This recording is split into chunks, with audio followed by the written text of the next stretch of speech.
Okay, hey everybody, how's it going? First, Kamala Harris. Kamala Harris, I'm going to get it down eventually by November 3rd, but congratulations to her. This is big. She is the absolute perfect pick. She is the one.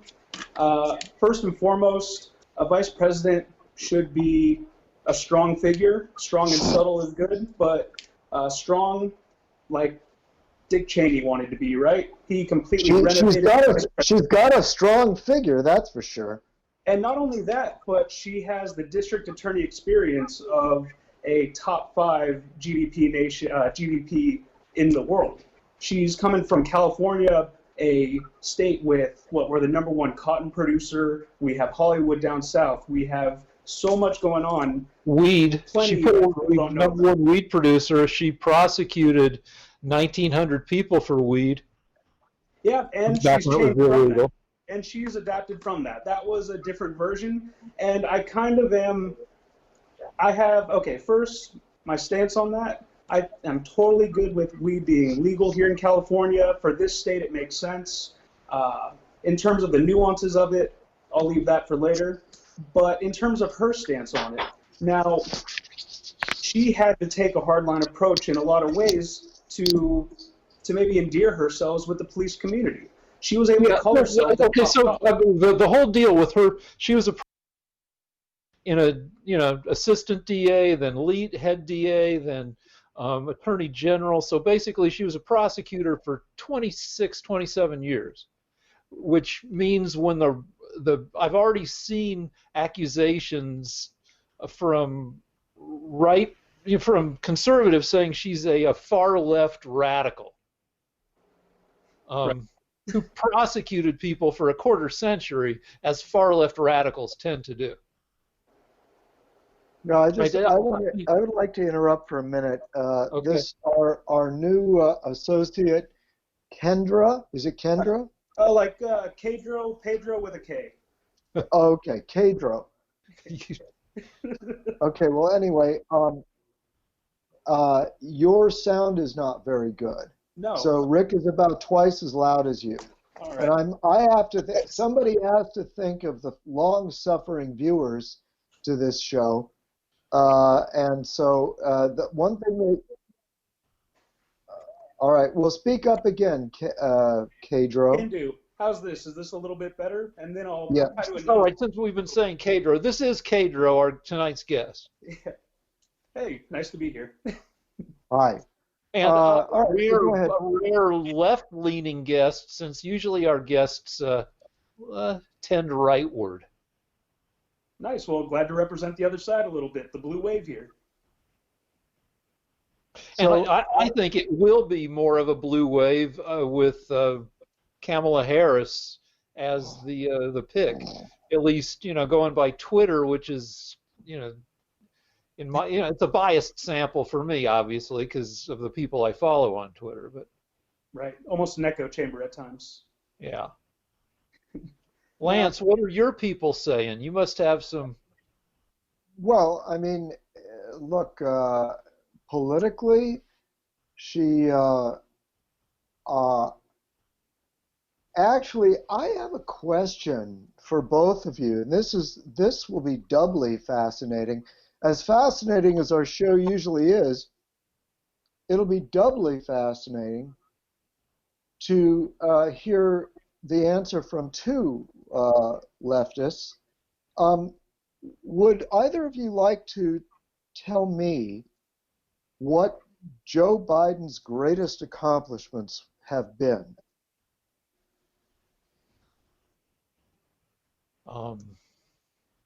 I'll let you go first, Rick, please. Your show.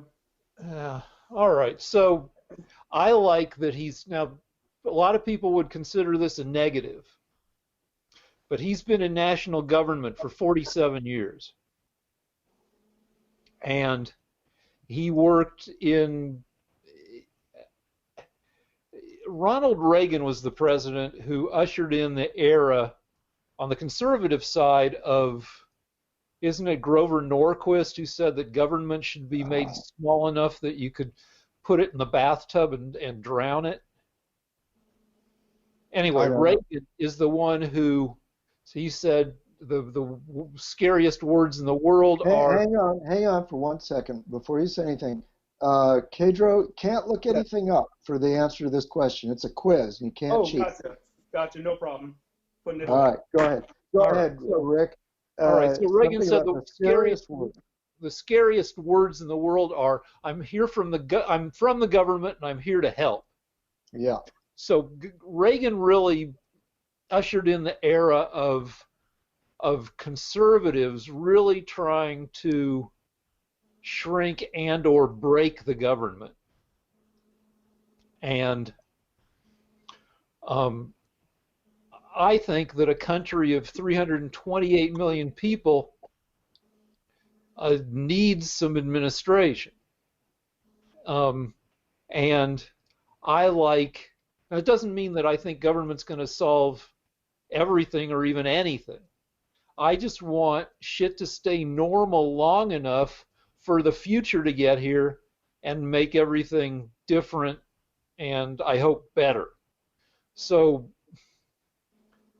we've seen what's happened over the past 3.5 years with a guy who's inexperienced in government as president. And there's been a certain amount of chaos. The coronavirus response has been. Yeah, you're not answering the question. All right, but the first thing I think of, and I should have researched this, but I didn't. When I think of Joe Biden is like steady, responsible, like government functioning the way government. I'm 60 years old. Lance, you're almost 60 years old. You're not answering the question, Rick. So I am. I'm saying that Biden, his greatest accomplishments. Yes. So I don't know. I know he did work on crime bills, which are now regretted because they came down too hard on black people. But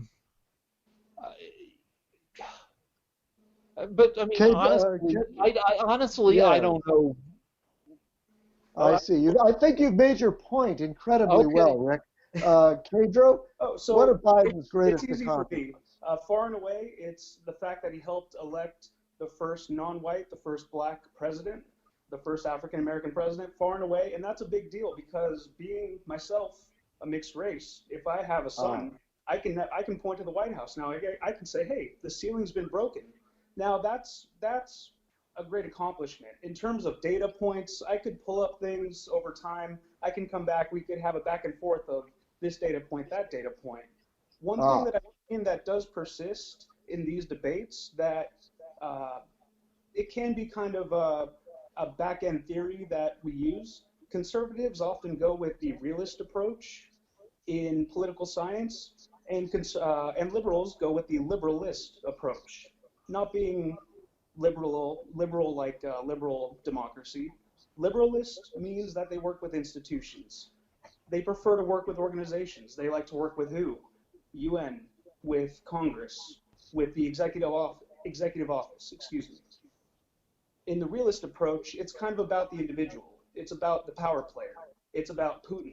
It's about Nancy Pelosi. It's about whatever. So in that way, to say, what's this one guy's accomplishment? And Rick's response is, well, he worked within an organization to bring about these things. It's two theories that are kind of trying to say the same thing, one with data points and the other with, well, these organizations have just sludged through the bureaucracy and the nonsense over time. And he's been a part of that, and he's helped to bring us, I mean, things have been great, right? And this is not a super yacht for America to go from, hey, we got a new president, now things are going to be great. It's a super yacht, it takes time to turn, and he's been a part of turning it over time. Kedro, what is Joe Biden's greatest accomplishment? So, I mean, I wasn't ready. I didn't prepare this, so I don't. Well, that's okay. Rick, helping to elect the first. Yeah, that's not an accomplishment, Kedro, and no one out there we have millions of viewers, and not one single one was impressed by that as an accomplishment. I was. The guy behind me died while he was listening to you. So there's no way that either of you have been given all the time in the world. We're able to come up with a single accomplishment that Joe Biden has achieved. This is pathetic. So what's this in comparison to? All right, so In comparison right, so to 100 other people that have run for president or been vice president. I mean, Mike Pence was on the radio for 17 years. That's pretty great. Mike Pence, he didn't just do that. When he was in law school, he had a comic strip about going to law school in the school paper. That's a good Well, he was a senator from Indiana and a governor of Indiana. And as governor, he presided over a resurgence of AIDS because he didn't like the needle sharing, the needle distribution program. He presided over legislation that they had to rescind that was anti-gay, and they had to rescind it because it pissed off too many people and it was hurting business in Indiana. I don't think it was anti-gay. It was one of those deals that if you own a cake shop, and you don't have to make gay wedding cakes. It was that same kind of North Carolina legislation. Isn't that terrible? If you own a cake shop, you don't have to make gay wedding cakes. But they want to be for that he's anti-gay, and that's the only thing you can think of. Well, yeah, I mean, like his wife works at a school where you can't work there if you're gay. It's a religious school, Rick. Yeah, okay, so I mean, all right, but like he's not exactly like the gay friendliest guy. Because he doesn't want to force people to make wedding cakes for weddings they don't believe in attending? Yeah. Okay, Rick, if somebody was having a rally for something you didn't believe in, would you be forced to write jokes for it? According to the law? Should you be forced? If my boss, if I'm lucky enough to have a job writing jokes, and if the cause isn't repellent, yeah, I mean, for years I worked on a show writing a gazillion jokes when I thought the show should be more left-leaning, but I understood that it couldn't be because it was trying to. So I wrote jokes in an environment where I wasn't in complete political agreement with. What if you were Jimmy Kimmel, and the government said you have to write jokes that are anti-gay marriage? Would you do that? Well, I'm not Jimmy Kimmel. Yes, but what if you were? And that really isn't an analogous situation. Well, it is, because you were being asked to perform your art for something you don't believe in. Within reason, I would do that. Like sometimes in movies, they would need a topic to show that a topic was that somebody had become nationally famous. They would need to do a fake monologue segment where Jimmy, if he was in the movie, made a couple jokes about the fictitious situation. I wrote jokes for that kind of deal a couple times. Yeah, I would write jokes for, yeah, whatever, as long as it wasn't like so repellent that I couldn't philosophically bring myself to do it. And then should you be put in jail? No. Well, these people, if they didn't make a cake, were going to be put out of business. Should you be put out of business? I don't know. All I'm saying is that Pence passed one of these religious choice laws, and then they had to rescind it because so many people were boycotting Indiana that they decided it was bad for the state's economy. I understand. I may have it wrong, but I believe that's what happened. What you're saying, but you just now said that you wouldn't write jokes for a cause you considered repellent. But yeah, like Nazism. Though okay, I might, if it were for I mean, the producers had the play Springtime for Hitler. If I'd write jokes for Springtime for Hitler. Would you write jokes supporting Trump?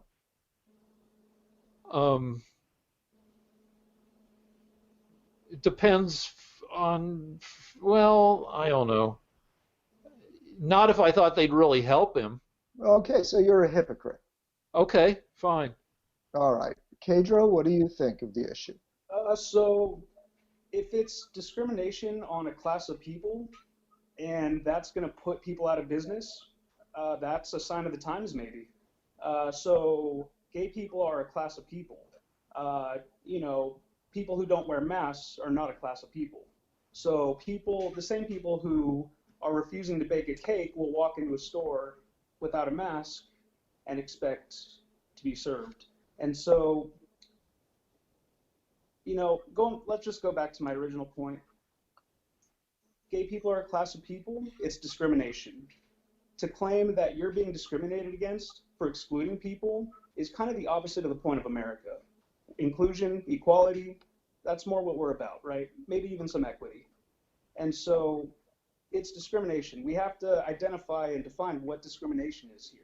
If we're not doing that, then we can say, well, I'm offended, you're offended, I'm more offended. Well, you know, I wouldn't write jokes for a guy who is a president because I think he's a jerk, but I would write jokes for a president who's gay if I don't agree with him being gay. You know, like those are two very different things. Well, actually, here's the problem. Being gay is not a class of people. I don't agree with you on that. Being gay is a Why behavior. isn't it? Or you're not going to say it's a choice, right? That would be stupid. No, I'm going to say it's a behavior. All right. So in other words, if you come from a tradition that doesn't believe men should have sex with men, then you don't agree with their practices. It's not it's not the same as their color. It's their practices, their behavior. So But if you that's don't, a way to dance around it. so, What you're saying no, is actually it isn't. you don't think gay Rick, people should ever have sex that they enjoy. Rick, That I'm they should. talking. Uh-huh. Talking. Okay. So what I'm saying is, if I don't agree with your behavior, I shouldn't have to make a cake for your wedding celebrating your behavior. Okay? I don't believe it's a class. I don't believe it's the same as being black or being a certain ethnicity or being a certain gender. I think that there are people from a religious background that think that homosexual behavior is abhorrent to them. And if they're going to have a ceremony celebrating it and putting it into our laws, they should have the right to say, wait a minute, I don't want to participate in that. Well, you're supporting people who say that gay people should never have sex because you say it's a behavior, and you're saying that no, they can have sex as much as they want. I just don't want to make a cake for their wedding. And that's discrimination. It's not discrimination. It's freedom. I have the freedom to say no. We did this with civil rights in the 60s with people of color, with BIPOC. We did this when don't sit at this counter because you're not a class. And now we're doing it again where eventually the checkbox in the future is going to say sexual orientation along with gender, potentially in some cases. And whether you like it or not, it is the way that this is moving. And okay, well, Pedro, do you recognize the difference between a behavior and a skin color? That direct question, yes. But I mean, it's not you can't. Somebody who's gay can't change their sexual preference any more than somebody who's, you know, any more than somebody can change the color of their skin. It's the sexual preference is not a choice. You know, when you boot it over to the behavior column, I guess you can force people under pain of lifelong misery to never jizz, except maybe, you know, when they're beating off and, you know, and nobody's watching, but you can't change what makes people jizz. Yeah, but child molesters can't change what they believe in. They have to have sex with children. So are you equating gay people with child molesters? No, but I'm saying they're both sexual behaviors that can't be changed. One is a mental illness. So what's the point of bringing in child molesters? I can answer reprehensible. one at a time. Kedro, we try to be polite, so I'll answer both of you one after the other. I'll start with Rick. Rick's argument is that if you have a sexual behavior, you can't change it. Therefore, people need to bake a cake for it. And I'm saying there are sexual behaviors that you can't change, but I still don't want to bake a cake for it. And that's fine. Pedro, what was your response? If you go out of business, that's capitalism, right? Well, it's capitalism unless the government forces me out of business. That's communism. But aren't laws like the Bill of Rights, the protection of that, and the fact that amendments exist because the founding fathers knew that that wasn't enough protections for how times would change, then, you know, this is just progress, is really what it is. Well, it's not progress to be putting people out of business because they won't make a cake for your wedding. Again, that's capitalism. That's not capitalism. That's a dictatorship. I almost agree with Lance here. What we shouldn't put people out of business because of who they make cakes for. We should put people out of business for coronavirus running wild. That's what's putting everybody out of business now. So, like, you know, there you. And let's get back to you had caught us out on Joe Biden. So you jumped from Kamala Harris to Biden. So is that because you don't want to attack Kamala Harris herself? No, actually, she's such a rich target. I was saving her, but no, actually, same question. What is Kamala Harris's greatest accomplishment? Rick, you first. Well, I mean, like as I said, she became a prosecutor, a DA, an assistant DA in 1990, and eventually became the Attorney General of the state of California. When she was head DA of San Francisco, she brought rate of successful prosecutions up from 50.3% to 76%. She was a good prosecutor. Some people say she was too good a prosecutor, but apparently she's somebody who's good at, enforcing the law.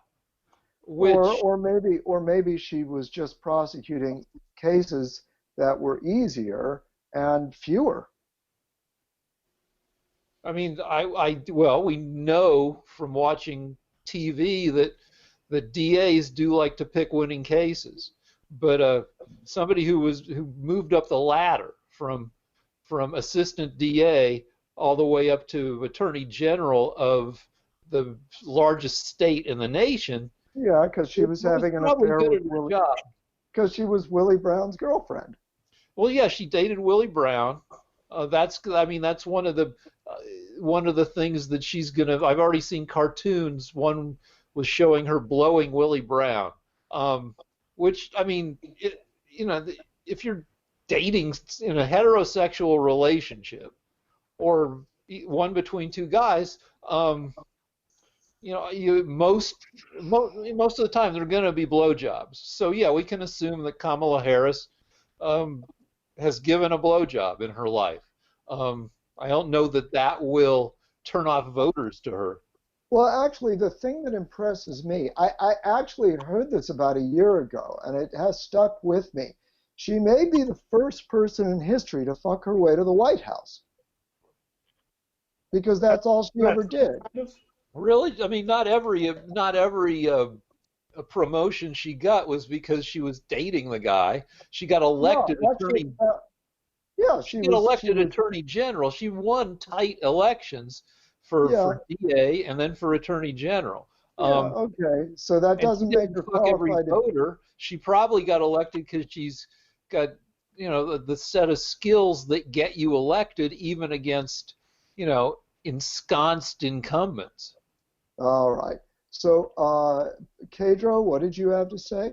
I'm going to go with the ability for her to convert from attorney general to senator, to be able to show that she was reformist enough and still keep the coalitions that she had, the police coalitions, different things like that in support of her. That transition from one to the other isn't necessarily easy, obviously, but I'd say that's her greatest accomplishment, to be able to switch from the court side to the state side, really, like that. Well, wouldn't that mean that every single senator in the history of the United States would have been equally qualified? No, because if that's true, then Hillary Clinton wouldn't have gotten any kind of diss for her being underqualified when she was a Secretary of State with that kind of weighted logic. No, what I'm saying is that almost every senator we've had in the country, probably 85% of them used to be lawyers. So that would mean that if you make it, if you can, going back to my original point, not California. Yes. It's in California, we haven't had a lot of lawyers that became senators? Not DA to senator, no. I don't think so. Not a lot. Okay, so you're making the distinction that she was a DA and became a senator, and that is her greatest accomplishment. I think that status matters because she can take the hits. That's important. And I'd argue that it's important that she was a DA because she's been accused of being too soft on the cops, which is it's a common accusation against DAs that they take the cop side, and we're at a particularly sensitive time in our history in looking at policing, and a conservative argument against voting for the Democratic candidates is that they're going to destroy policing in the U.S. And now we've got a VP candidate who has been accused of being friendly with cops. So, and that cuts both ways, where as we do try to reform the police, we've got a candidate here who has seen it from both sides, from supporting the police in a lot of instances as prosecutor to, as Kedro said, having to change your perspective in looking at things as a senator. And none of those I would think that I would think that most voters would want somebody who is not all out on getting rid of the police, regardless of what liberals think. I think she's a sensible choice in terms of her history as a DA. Yeah. What has she said about defunding the police? Because I know that Biden has mentioned that the police are becoming the enemy. He's very ambivalent about that. So what has Harris said about defunding the police? I can frame this for you in a way where it's going to be a little different from how you've heard it maybe in some of the conservative circles. What defunding the police looks like to Joe Biden, to Kamala Harris, to the entire Joe Biden team, to a lot of the Democratic Party is a suburb. It's investing in the community. It's having parks, mental health services, quality schools. It's having after-school services. It's having a strong community and having police available. And it shouldn't be called defund the police. It should maybe be called diversify the police, because police departments themselves say that one of their challenges or problems is they're expected to do too many different jobs. And if you can diversify or take some responsibility away from, to assign it to other people or to specialists within the department, then you can avoid some fuck-ups, some tragedies, like in dealing with mentally ill people. When it's happened, dozens, probably hundreds of times over the past few years, where somebody calls the cops on a family member who's mentally ill and is acting crazy and needs to be restrained, and that person ends up, injured or dead. Where, if a different response maybe wouldn't have left them injured or dead. Yeah. All right. I need to educate the two of you. All right. So I don't mean to be rude, but the most critical thing that causes crime or that causes poverty. I can't point to the study. There was a very famous study, though, done about 20 years ago. And it turns out that the thing that causes poverty the most in a society, in a neighborhood, in a part of town, is crime. The reason it causes poverty is because the businesses move out. And that leads to unemployment, and that leads to bad marriages and kids without fathers and more crime. So when the crime begins and it goes unchecked, the poverty goes up, and that's what destroys the schools and the parks and the after-school programs that Kedro spoke so poetically about. The thing that causes crime the most is a lack of well-funded, overwhelming police. So in other words, if you want to reduce crime, what you would do is you'd put more police into an area where there was crime. So I'm sorry, but as leftists, you have the world upside down. You think less well-funded police will create more prosperity when it's actually the reverse. Yeah, but I'm not arguing for that. I'm not arguing for that. Actually, as a matter of fact, I will add, we have a real-time example of this in New York and in Chicago and in Seattle and in Minneapolis and in Portland. Crime is skyrocketing. No fucking no. New York is one of the safest. New York had bad years in the 70s into the 80s. New York is one of the safest cities in the country. New York is a fucking Disneyland. Rick, since the new dictator has taken over New York, the new mayor, homicide has tripled in some areas and doubled in most areas of New York. And that's because of you Democrats. Well, all right, de Blasio's a shitty mayor, and I don't think anybody disagrees about that. But overall, crime rates in New York have been dropping for 35 years. No, actually, the crime is infinitely worse since Democrats took over. Infinitely worse in every category. It's fucking not. Look at the crime curve in New York. Look it up. Look it up. New York has gone back to the way it was when it was really bad 25 years ago. That's New York. Chicago has more crime in it right now, more murders, than I believe their murder rate is the same as the worst countries on earth in Central America. Love to bring up fucking everybody. Conservatives love to bring up Chicago, but anyway, I was going to agree with you. I was going to agree with you about one aspect of policing. I think New York City has 4 times the number of cops per capita as L.A. And the cops in New York, because it's a pedestrian city, most of the cops are walking around. Wow. Oh, that's great. Here, I'll mute this. Okay, so sorry about that. Now the cops in New York had problem. They had stop and frisk, which was unfair. But the deal is that the cops walking around are better for a community than like a bunch of cops driving around feeling undermanned like we have in LA, where cops are much edgier and they feel more like they're at the Alamo.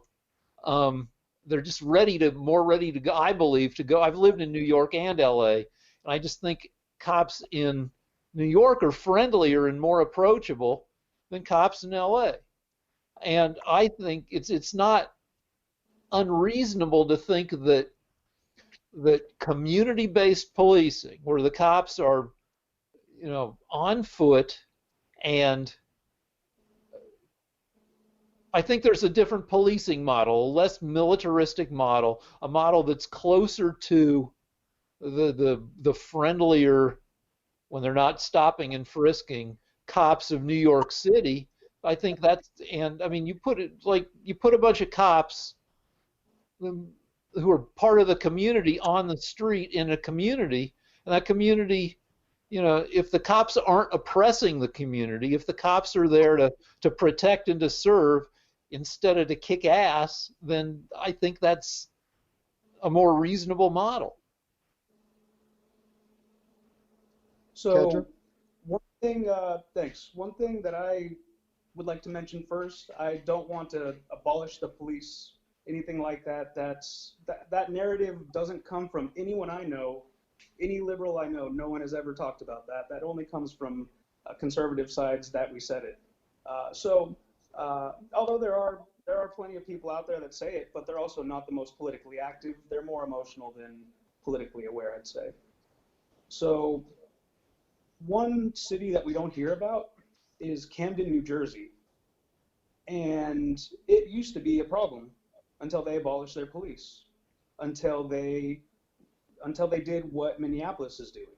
And from the start of these protests, their police have been integrated with the community. They haven't had issues. We haven't seen it flare up. And that's an example where it can work. That's a much. When you said they abolished it, you mean they reconstituted Excuse me. Yeah, totally the wrong word. They reconstituted it, exactly. The police force is strong and with the community, and I watched videos of them working with them early in these protests through COVID, things like that. I was able to see on Twitter, and it's remarkable, and I love seeing that, and I want to be able to have relationships like that with my police. It almost feels like, in some way, The Wire is playing out in slow motion, and I love that I can actually see David Simon talk about some of this stuff. And I mean, these issues are just cyclical with how they come up. It's remarkable. In Baltimore in the 90s, it was this, how Chicago is now. And more feet on the street is an answer, but it could only be a stopgap if it was successful. There's more to it than just that. There has to be a community policing. Yeah, and well, one of the things that the leftists have done in New York is, even if you catch the criminal, they've eliminated bail because they say that it's unfair for the amount of money you have to influence your amount of justice. So what they're doing is they're releasing criminals who then go out and rape or assault or beat again. There have been several cases in New York where they capture somebody and the court simply releases them the next day and they go out and do the exact same crime, including violent crimes. So that's another example of leftist policies where you're completely unrealistic. As far as more foot patrols, I'm for it, but then that would cost more money, wouldn't it? well, I don't know, the LA Police Department budget was just in the LA Times today. The annual budget is either $1 billion or $1.5 billion. And I mean, there's a lot of money being spent on policing in LA, and that the amount of money that we're already spending, you could look at it and see, another way to do effective policing is statistics-based policing. You do policing the same way you do sports now, where the team hires statisticians, and they look at you keep records on stuff, as the police already do, and you look at you analyze what works and what doesn't, and you try stuff, and then but you see, like, if you're a basketball coach, you look at the shooting and you figure out which players should be shooting threes and which players should be hanging out in the paint, and same here, like, you figure out which approaches lead to less awful outcomes. I think that the biggest problem is, and I, even as a conservative, I have seen bad cops in action. I've experienced bad cops, and I think the biggest problem with community relations is the bad cops. And so in every police force, there are bad apples, and they bring everybody down. They and not only that, but they influence all the other cops as to what's acceptable. And so I would favor a way of getting rid of the bad cops that go around breaking the rules, doing curbside justice. That to me would be the greatest reform, and I think that that could be accomplished without defunding the police. Defunding the police. It's not a major reform. It is a way of. I think there should be external forces that can go in and analyze whether there's a bad apple, not somebody inside the same department. Anyway, that's all I have to say. Kedra, did you want to finish on this topic before we go on? First, just you made some good points there I appreciate, definitely. And the bad apples thing, the fact that it has to be from the outside in is important, because one concept with policing that we don't think about as citizens, civilians maybe, is if a call goes bad and police informed on one of their brothers or sisters, well, they're concerned that they're not going to get backup in that call. And I'm not blaming anybody at all. It's a very difficult dynamic. It's a very, very difficult thing to deal with. I don't have. Hang on. I lost you. Did you lose him, Rick? No, there was a little glitchiness, but no. Why don't you repeat that, Kedro? Can do. So now you're totally correct with the outside-in model. That's totally important, because if a police officer was to inform on his brothers or sisters and he was in a bad situation and needed backup, there is a potential that their backup could be influenced. And those are just things that I don't think about, that I don't know about, because I'm not in that group. And so the outside-in model is a huge factor there in order to have oversight, essential oversight, so that they can do their jobs more freely and not have to worry about nonsense politics that they shouldn't have to in the first place. So I appreciate a lot of the points you made there. All right, so I got a couple things before we move on. One is I bounced bars for 25 years, and I saw the bad cop thing happen among bouncers. If you had a little knot of 3 or 4 bad bouncers, they would egg each other on, and they were often the most among. They were also kind of charismatic, and it was exciting that people would live vicariously through the adventures of the bad bouncers. So they are infectious. Right now we've got, I don't know how many tens of millions of unemployed people, and even after we clear up COVID, technology will keep making people unemployed, which means we've got a pool of people that who could be hired to, like I've been saying that we need a COVID corps of contact tracers, because we have all these unemployed people, and if we did contact tracing, we could, which we're barely doing, we could get a better handle on COVID, and it would also provide employment for a bunch of people. Ditto for reforming police, where if we had some kind of adjunct services, maybe not cops themselves, but policing facilitators. I mean, we should look at jobs that do some of the things that cops have been doing, especially since they've been increasingly militarized over the past 30 years.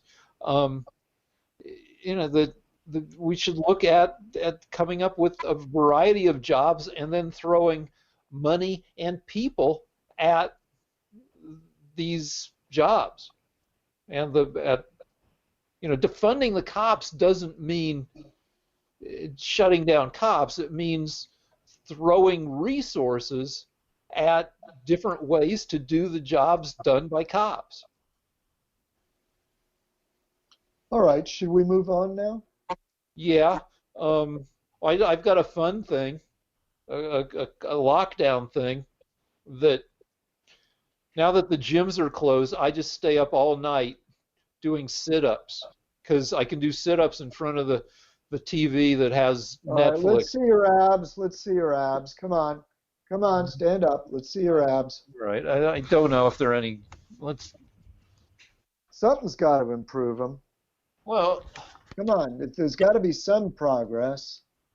Hey, All right, you're getting light from below though. You need light yeah, from I know. I above. know. We need a raking light. I don't know. Fucking. Hold All on. right, it's still pretty good. Still quite an oh, beautiful. All right. Looking good.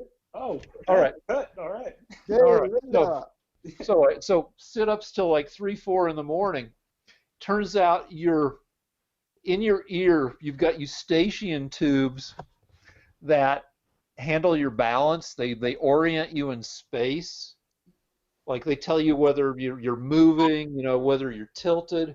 And it turns out I've done so many sit-ups that there are little crystals in your eustachian tubes, tiny ones that are probably, I don't know, maybe 2/10 of a millimeter across or something. And I've knocked at least one of my crystals loose, and it's just kind of floating around. And when it floats around, it in your tubes, your balance tubes, your eustachian tubes, it sends signals that you're being wildly accelerated. Wow. Like when you spin around, when you were a little kid, and you spun around in a circle like 10 times fast in a circle, and then you couldn't stand up. It's like that. Like Wow. right after the teacup. Yeah.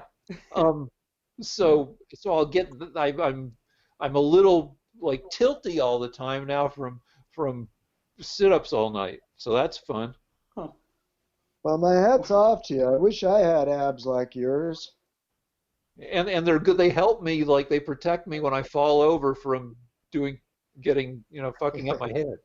Oh, man. I just started a 100-day plan with quarantine because I needed to break the cycle, So I started a 100-day plan. We're about 20 days in now, and it's feeling good. Great. What But is what like people like Kelly Pedro, Osborne what's the just plan? lost 85 pounds. Wow. I want to know what the plan is, Pedro. Yeah, so it started with 3 free apps that we downloaded, and we paid for them. They got us. We start with yoga. I call my friend every morning, and we do this together. He got married, so I'm trying to make sure he motivates too with me. And so yoga in the morning, we start there, about 15 minutes of that, stretching, posture, all that, works the core well.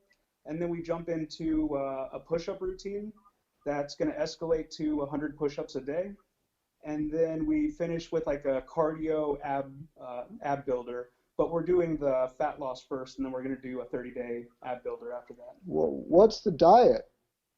So for me, I'm just doing no red meat. I'm limiting coffee. I did make myself a coffee here just in case I get sluggish. But I'm just doing a lot of water, no soda, no like complicated food. So if I can avoid complex sugars, things like that, eat just vegetables, fruits, things from kind of that farm to table mentality a little bit. And I'm just trying to no fast food, nothing like that. So Well, that ought to work. yeah, exactly.